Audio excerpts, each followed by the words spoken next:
பாட்டி, என்னாச்சு? ஏன் ஒரு மாதிரி இருக்கீங்க? உடம்பு எதுவும் சரியில்லையா? என்னாச்சு பாட்டி? முடியலன்னா சொல்லுங்க, ஹாஸ்பிடல் வேணா போயிட்டு வரலாம். என் உடம்புக்கு ஒன்றும் இல்லைம்மா. ஆனா இந்த மனசு தான் கிடந்து பாடா பட்டுக்கிட்டு இருக்கு. இங்கே பாருங்க பாட்டி, நீங்கள் எதை நினச்சி கவலைப்படுறீங்கன்னு எனக்கு நல்லா புரியுது. ஆனால் அதுக்காக நீங்கள் வருத்தப்பட்டால் எல்லாம் சரியாயிடுமா? நிச்சயதார்த்தம் நல்லபடியாக நடந்திருந்தா நீங்கள் இப்படி இருந்திருக்க வேண்டிய அவசியமே இருந்திருக்காது. ஆமா தம்பி, நீங்க சொல்றதும் வாஸ்தவம் தான். இங்க என்ன நடக்குதுன்னு எனக்கு சுத்தமா புரியல. அதனால தான் இப்ப நான் இது எல்லாத்துக்கும் சேர்த்து ஒரு முடிவு எடுத்திருக்கேன்.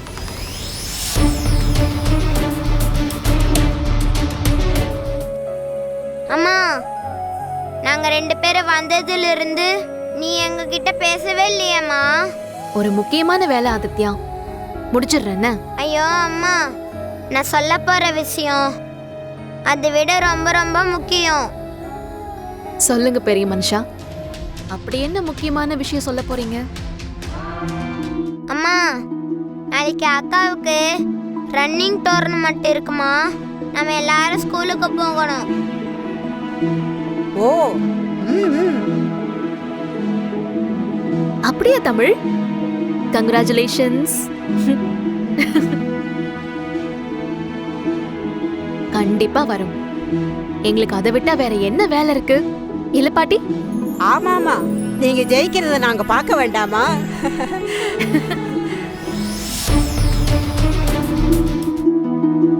என்ன எல்லாரும் ரொம்ப சந்தோஷமா இருக்கீங்க?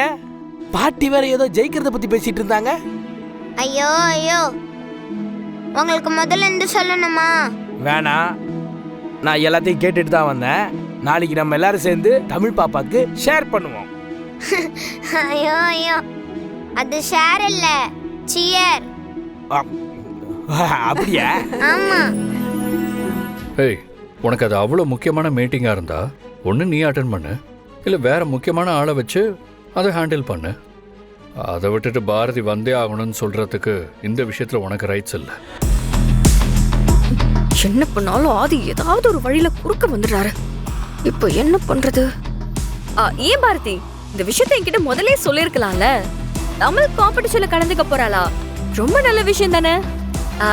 இது எனக்கு தெரிஞ்சிருந்தா நான் உன்னை இவ்வளவு தூரம் ஃபோர்ஸ் பண்ணிருக்க மாட்டேனே. இந்த மீட்டிங்கை நான் மேனேஜரை வச்சே ஹேண்டில் பண்ணிக்கிறேன். அது மட்டும் இல்ல, ஆதி தமிழ தன்னோட பொண்ணா தத்தெடுத்திருக்காரு. எனக்கும் அவர் ரன்னிங் காம்படிஷனை பாக்குறதுக்கு ஆசையா தான் இருக்கு. உண்மையை சொல்லணும்னா எனக்கும் அந்த ரெஸ்பான்சிபிலிட்டி இருக்குல்ல. மித்ரா, எல்லா விஷயத்திலும் என்ன ஏதுன்னு விசாரிக்காம டக்கு டக்குன்னு முடிவெடுக்காத. இப்போ பாரு, விஷயம் தெரிஞ்சதும் நீயும் காம்படிஷனை பார்க்க வர்றதுக்கு இன்ட்ரெஸ்டா இருக்கேன்னு சொல்ற.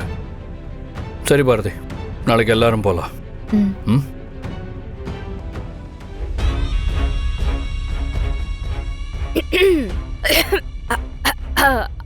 பாரதி, எனக்கு ஒரு சின்ன ஹெல்ப் பண்றீங்களா? என்னன்னு சொல்லுங்க. எனக்கு தொண்டை என்னமோ தெரியல, திடீர்னு கரகரன்னு இருக்கு. இந்த பத்திரிக்கையை எல்லாருக்கும் கேக்குற மாதிரி கொஞ்சம் சத்தமா படிங்களேன் ப்ளீஸ். எல்லாரும் கேட்கட்டும். அண்ணி, அந்த மித்ரா வேணும்னே உங்களை பத்திரிக்கை படிக்க வைக்கிறதுக்கு இப்படி ஒரு பிளான் பண்ணுறான். நீங்கள் பத்திரிக்கை படிக்கிறப்ப நீங்கள் கஷ்டப்படுறத பார்க்கறதுக்கு தான் இப்படி பண்ணுறாங்க. தெரியும் தவக்கல, அவங்க ஆசையை நாம எதுக்கு கெடுக்கணும்? பரவாயில்ல, நானே படிக்கிறேன், பார்த்துக்கலாம் விடு. மித்ரா, இப்போ எதுக்கு பத்திரிக்கையை படிக்கணும்? சித்தி எல்லாம் கரெக்டாக இருக்கான்னு பார்த்து தானே பத்திரிக்கை அடித்து வாங்கிட்டு வந்திருப்பாங்க. அது மட்டும் இல்லாமல் நம்ம கல்யாண பத்திரிக்கையை பாரதி கிட்ட கொடுத்து எதுக்கு படிக்க சொல்கிற? பரவாயில்ல சார், இதில் என்ன இருக்கு, நானே படிக்கிறேன், கொடுங்க மேடம்.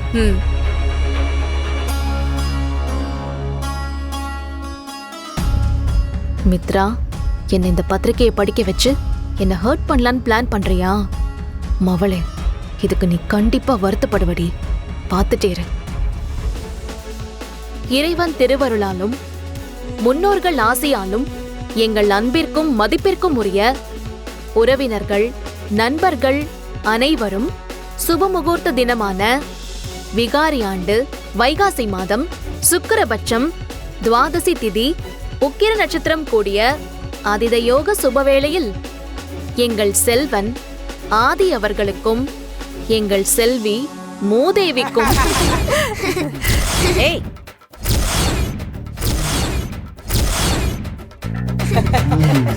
ஒழுங்கா அதுல என்ன இருக்கோ அதை மட்டும் படி. சாரி மேடம், திரும்பவும் கரெக்டா படிச்சிடுறேன். வருகிற ஐப்பசி மாதம் 29ஆம் தேதி. ஐயோ சாரி மேடம், ஏன் இப்படி நடக்குதுன்னே தெரியல. நான் மறுபடியும் ஒழுங்கா எடுத்து கரெக்டா படிக்கிறேன். அம்மா தாயே, தெரியாம உன்கிட்ட பத்திரிக்கை படிக்க சொல்லிட்டேன். நீ படிச்சது எல்லாம் போதும், குடு. இல்ல மேடம், நானே படிக்கிறேன். தேவையே இல்ல, பத்திரிக்கையை குடு. அம்மா உள்ள வரலாமா? வாங்க வாங்க வாங்க உள்ள வாங்க புரோகிதரே. வணக்கம்மா. உட்காருங்க. வணக்கம். உட்காருங்க. நல்லது. உட்காருங்க. உட்காருங்க.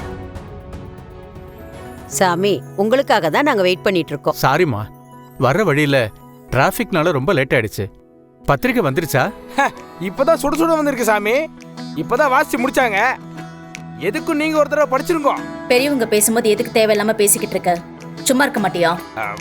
அந்த பத்திரிக்கையை கொடுமா.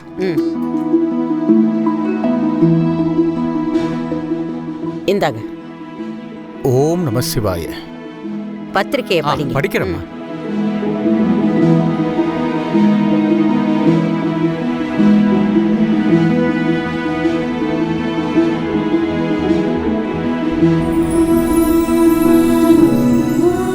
பாட்டி, ஆ? இந்த விஷயத்துல நான் உங்களுக்கு தான் தேங்க்ஸ் சொல்லணும். அப்படியா? ஆமா பாட்டி, உங்களால தான் எங்க பையன் ஆதியோட கல்யாணம் இவ்வளவு சீக்கிரம் முடிவாயிருக்கு. எதுக்குப்பா நன்றி அது இதுன்னு சொல்லி என்னை பிரிச்சு பாக்குறீங்க? இது நம்ம வீட்டு கல்யாணம். இன்னும் 10 நாள் தான் இருக்கு. இப்ப இருந்தே வேலையை ஆரம்பிச்சாதான் கல்யாணத்துக்குள்ள எல்லா வேலையும் முடிக்க முடியும்.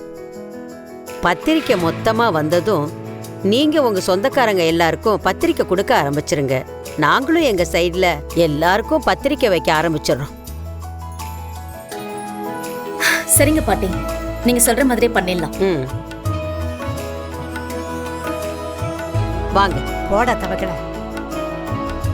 தேவையில்லாம பகல் கனவு காணாத. பகல் கனவு பலிக்காதுன்னு சொல்லுவாங்க. அந்த பகல் கனவு பலிக்குமா பலிக்காதான்னு அதை நடத்தி காட்டினதுக்கு அப்புறம் நீயே புரிஞ்சுப்ப. சும்மா இந்த வெட்டி வீராப்பெல்லாம் பேசுறத விட்டுட்டு அடுத்து தங்கறதுக்கு எங்க இடம் இருக்குன்னு போய் தேடு. ஏன்னா மித்ராவுக்கும் ஆதிக்கும் கல்யாணம் முடிஞ்ச அடுத்த நிமிஷம் நீ இந்த வீட்டுல இருக்க முடியாது. நீ ஒரு புருஷனை எழுந்த தனி மரமா உன் பிள்ளைங்களோட சேர்ந்து கஷ்டப்பட போற. அதை நானும் பார்க்க தான் போறேன்.